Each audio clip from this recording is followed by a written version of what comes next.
Thursday. For today's workout, we have a Tabata something else.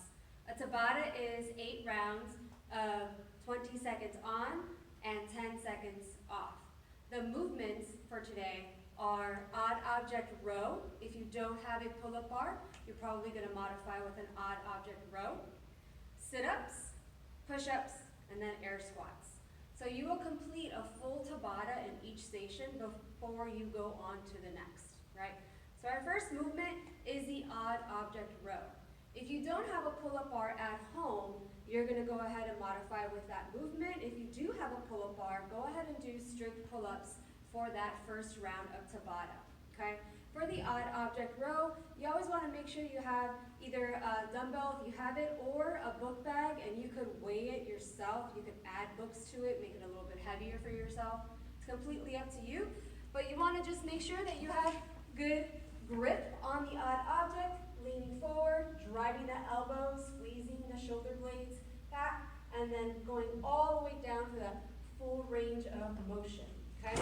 If you do have a dumbbell, one modification is to grab onto something with one hand, lean over, keep that core nice and tight, and we're going to go ahead and do 20 seconds with one arm.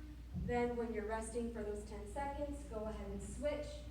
Do 20 seconds with the opposite, or simply hold on to one dumbbell, lunge forward, and do your rows this way.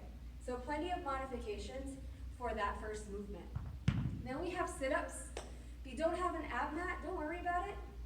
Find a towel, fold it up, put it underneath your lower back, or if you can, wedge your feet underneath, let's say, a pair of dumbbells, or maybe underneath your couch, and it'll be a lot easier for you to do your sit-ups that way, okay? And like always with the sit-up, you want to lay down. You do have that towel. Go ahead and squeeze your feet together, come down, touch the floor with your hands, swing up, and then reach forward, shoulders in front of your hips for that full range of motion for the sit-ups, okay? For the push-ups, you can go off of your knees for the push-ups on the floor. You can go off of your toes in the strict fashion, or you could use something a little bit higher for you so we could really concentrate on getting that full range of motion.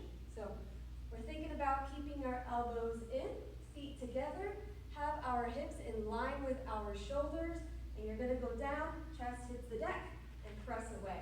And keeping the elbows nice and tight. So again, knees on the ground is okay, or also just do them in the strict fashion off of your toes on the ground. Okay, the last one is the air squat. So that last Tabata, we want to make sure that not only are we going all the way down with our hips below our knee crease, but we're actually pushing our hips forward at the very top of that squat. Okay? So with our movements today, we're thinking about full range. Think about that row or that pull-up. Make sure that your arms are fully extended before you bring your chin up to the bar. Okay? For the row, make sure you're hitting the deck with the odd object, keeping your elbows nice and close to your core.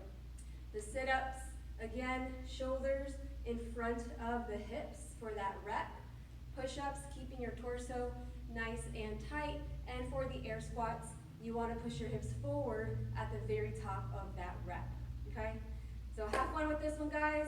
You go out, make sure you wash your hands. Don't touch your face. Wear a mask. If you're going to go out into public, we'll see you real soon.